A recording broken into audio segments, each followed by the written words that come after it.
طبعا كلكم عرفتوا ان الايفون اكس اس هيوصل له تحديث الاي او اس 18 اللي جاي، فعشان كده قلت لازم اعمل لكم الفيديو ده واكلمكم ونتكلم مع بعض عن الايفون اكس اس ونشوف هل يستاهل انك تشتريه في 2024 ولا لا، وهل الجهاز ده كانت مشكلته التحديث فقط ان هو ما كانش هيوصل له تحديثات، ولا ليه مشاكل تانية، ولا الجهاز حلو وتحفه وتروح تشتريه دلوقتي حالا.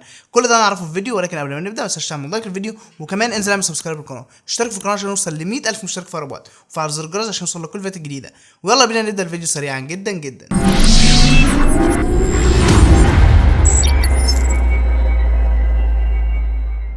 بسم الله الرحمن الرحيم. قبل ما نبتدي وانا نتكلم في اي حاجه، ما تنسوش تدعوا لاخواتنا وبالذات في الايام المفترجه دي، ادعوا كتير جدا، اكثروا الدعاء الفتره دي جدا، وربنا يسترهم على عدوهم ان شاء الله، وربنا يفك كربهم في اسرع وقت. مبدئيا كده الايفون اكس اس نزل في 2018، يعني الجهاز ده بقاله 6 سنين في السوق، 6 سنين بيوصل له تحديثات، ولسه هيوصل له تحديث لاي اس 18. يعني الجهاز ده هيقعد 8 سنين 7 سنين سوري بتحديثات متواصله. خلينا اول حاجه نتكلم عن تصميم الجهاز نفسه. هل التصميم ده بقى قديم ولا لسه بيحتفظ برونقه؟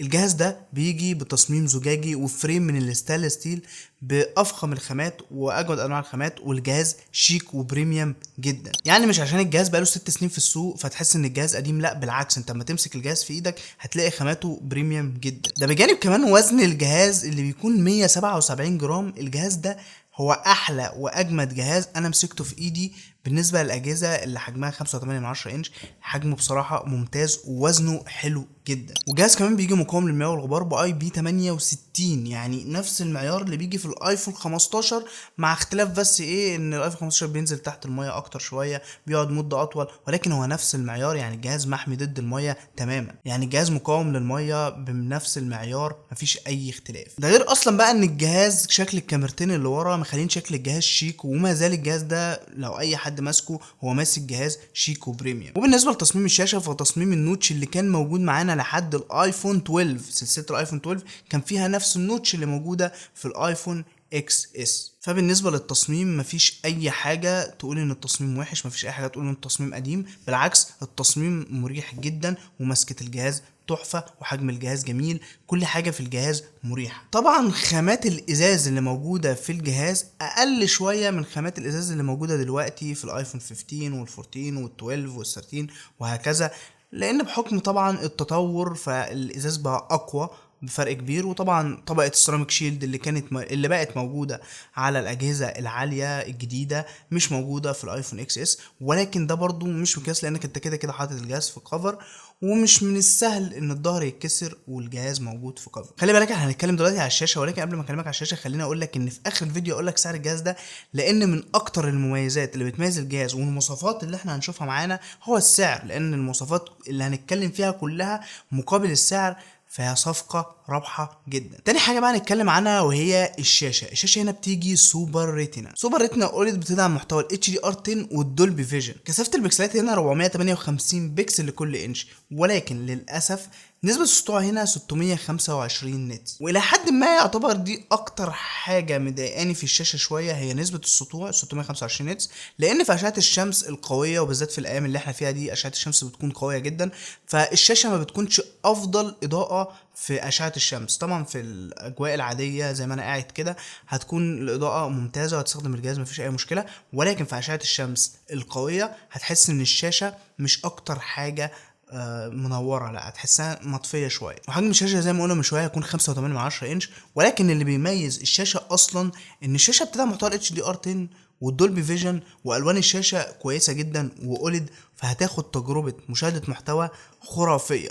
طبعا الاجهزه الاحدث دلوقتي من ايفون شاشات اسمها اكس دي ار اوليد بتكون افضل شويه في الالوان، ولكن لما قارنت ما بين الاكس اس وما بين مثلا جهاز زي ال 12 برو فما حسيتش ان الفرق كبير. هو الفرق بس في سطوع الشاشه، بحس ان الاكس اس سطوعها مش اعلى حاجه، ولكن غير كده الشاشه هتديك تجربه خرافيه، تديك تجربه حلوه جدا. لو بتحب تتفرج على المحتوى، بتحب تلعب على الجهاز، كل حاجه في الشاشه بتديك الوان اكيوريت، والاسود اسود حقيقي، والالوان كويسه جدا. فانا بصراحه الشاشه هنا لو هديها تقييم ممكن اديها 6/10 7/10، بسبب طبعا نسبة السطوع وبسبب الألوان اللي هي حلوه جدا، ولكن في برضو اختلاف عن الاجهزه الاعلى منه، فممكن اديله 6 او 7 من 10. وعامه لما انت بتروح تشتري جهاز قديم مش بتبص قوي لحته الاداء، ولكن الجهاز هنا هيقدم لك اداء الى حد ما مستقر، واداء هيساعدك في ان انت تلعب وتعمل كل حاجه على الجهاز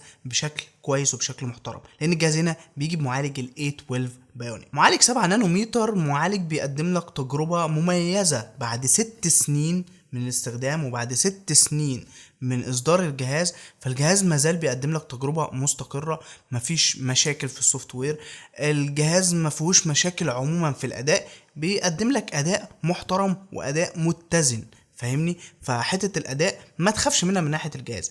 طب في الفئه السعريه بتاعته، انا كنت قايل ان انا اقول لك السعر في الاخر، ولكن اقول لك دلوقتي عشان اقارن لك الاداء بتاعه باداء في نفس السعر بتاعه. الجهاز ده بيجي حوالي $170 دلوقتي، فانت بتجيب جهاز باداء يعتبر قوي جدا بالنسبه للفئه المتوسطه، بتجيب جهاز مستقر، بتجيب جهاز سوفت وير بتاعه انت ضامنه. ولكن طبعا الاختلاف ان انت ممكن لو رحت جبت فئه متوسطه من سامسونج دلوقتي هتضمن 4 سنين تحديثات، عكس لو جبت جهاز من ده اكس اس يعني هتبقى سنه واحده تحديث، اللي هي السنه اللي جايه اللي هو الاي اس 18، والسنه اللي بعدها خلاص هيقف عنه التحديث. ولكن غير كده الجهاز بيقدم لك تجربه مستقره، لو انت بتتنقل في الابلكيشن مفيش اي مشاكل، مفيش اي تهنيجات، مفيش اي باجز. لو انت بتلعب هتاخد اعدادات كويسه، مش اعلى اعدادات طبعا لان الالعاب بقت اتقل، ولكن برضه هي تجربه محترمه وتجربه مستقره. الجهاز هنا بيجي ب 4 جيجا بايت رام، وبتبدا مساحته من 64 جيجا، وبعد كده 256 جيجا، وبعد كده 512. انا عامه ما بفضلش المساحه ال 64 جيجا خالص في اي جهاز عموما، لانها هتتملي بسرعه، واصلا السيستم نفسه بياخد منها حجم كبير. فانت الافضل لو هتجيب الجهاز ده هاته 256 جيجا. طبعا معظم الناس بقى اللي بتتجه اصلا لايفون قديم بتروح لايفون قديم عشان الكاميرات. فهل الايفون اكس اس بيقدم كاميرات دلوقتي في 2024 كويسه وتنافس، ولا مش احسن حاجه؟ فخليني اقول لك ان الجهاز هنا بيجي بكاميرتين، الكاميرتين 12 ميجا بكسل، كاميرا اساسيه فتحت عدسه اف 1.8، وكاميرا تيليفوتو فتحت عدسه اف 2.4. وبصراحه العدسه الاساسيه بتقدم تجربه كويسه، تجربه معتدله في الاضاءه النهاريه، وكمان التليفوتو بتقدم لك تجربه كويسه جدا في الاضاءه النهاريه برضو. ولكن الجهاز هنا في الاضاءه الليليه او في التصوير الليلي هو صفر على الشمال جنب اي جهاز من اندرويد او اي جهاز تاني دلوقتي عموما، لان الجهاز ده ما بيدعمش نايت مود اصلا، وفتحات العدسه بتاعته مش افضل حاجه، والعدسات نفسها السنسور ما كانش اكبر حاجه. ففي الاضاءه المنخفضه بتلاقي الصوره مليانه نويز، عكس دلوقتي ان الصور في الاضاءه المنخفضه ما بقاش فيها النويز اللي تخليك تقول الصوره وحشه، ولكن لا، الصوره مش احسن حاجه تماما. ما حبيتش الصور اللي في الاضاءه المنخفضه من الاكس اس. فانت لو بتحب تصوير في اي وقت من ايام اليوم فالجهاز ده مش هيكون افضل حاجه، لان بالليل مش هتقدر تصور بيه كويس. ولكن لو انت مش بتصور اصلا صور بالليل، صورك كلها الصبح، فالجهاز يقدم لك صور كويسه، وبالذات تصوير البورتريه بيقدم لك تجربه كويسه جدا، وتجربه اقرب للبروفيشنال كمان. تحديد الاطراف مش افضل حاجه، ولكن طبعا انت بتتكلم في جهاز من 6 سنين، وجهاز بالسعر ده اصلا هيقدم لك من احلى تجارب البورتريه اللي هتاخدها، يعني من احلى صور البورتريه اللي هتاخدها في اي جهاز في الفئه السعريه دي هيكون الاكس اس. فبصراحه الجهاز محترم جدا. غير بقى لو بصينا للفيديو، تصوير الفيديو مش هتاخد من اي جهاز في اندرويد او فئه متوسطه تجربه تصوير الفيديو من الايفون اكس اس، لان الجهاز بيصور 4K 60 فريم في الثانيه، وتجربه الفيديو خرافيه وسلسه قوي، والكواليتي بتاعت الصوره نفسها حلوه جدا. فانت بصراحه هتاخد تجربه مثاليه في تصوير الفيديو. اما بالنسبه للكاميرا الاماميه، فالكاميرا الاماميه 7 ميجا بكسل. الكاميرا الاماميه بصراحه انا مش من هواتها او مش بحبها قوي، لان اصلا الاكس اس كانت الكاميرا الاماميه فيه من زمان اصلا مش بتعجبني، فما زالت برضو مش عجباني ومش احسن حاجه. في كاميرات في اندرويد هتقدم تجربه سيلفي احلى كتير. قبل ما اكلمك على البطاريه خليني اقول لك ان الجهاز زي ما انتم عارفين بيجي فيس اي دي، ودي من اكتر الحاجات اللي بتعجبني اصلا في اجهزه ابل. فانا لو بفكر في جهاز عامه بروح لجهاز من ابل بسبب الفيس اي دي، بسبب طبعا شويه حاجات تانية، ولكن شيء اساسي الفيس اي دي. فحاجه محترمه جدا ان موجود في الاكس اس فيس اي دي، وفيس اي دي محترم مش وحش، بيفتح بسهوله، مش بيعلق معاك كتير. ممكن في بعض ظروف الاضاءه بس ما يكونش احسن حاجه، ولكن في الطبيعي جهاز ممتاز. اما بقى بالنسبه للبطاريه، فالبطاريه هنا 2658 ملي امبير، والجهاز هنا بيشحن بسرعه 15 واط. وبصراحه البطاريه هنا مش افضل حاجه تماما، ومش احسن جهاز تعتمد عليه ان هو يكمل معاك اليوم، لان الجهاز بكل بساطه عمره ما هيكمل معاك اليوم. الجهاز السكرين اون تايم بتاعه لما بيحقق 3 ساعات ونص 4 ساعات بيكون حاجه خرافيه. فالجهاز هنا كبطاريه مش افضل حاجه خالص. واي جهاز اندرويد فئه متوسطه، فئه اقتصاديه، فئه اي حاجه، اي فئه في الدنيا هتتفوق عليه في البطاريه. فلو انت من الناس اللي عايز جهاز يكمل معاك اليوم فبلاش الجهاز ده. ولو انت من الناس اللي عايزه كل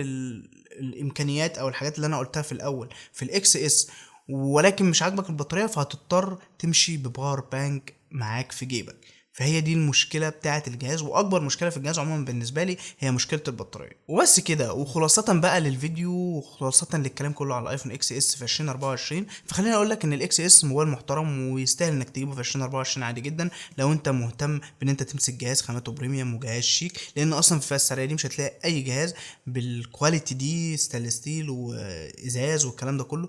ولكن على الجانب الاخر انت هتضحي بحته التحديثات، ان انت تاخد تحديث لمده سنه واحده، عكس طبعا لو جبت جهاز اندرويد من سامسونج هتاخد 4 سنين تحديثات.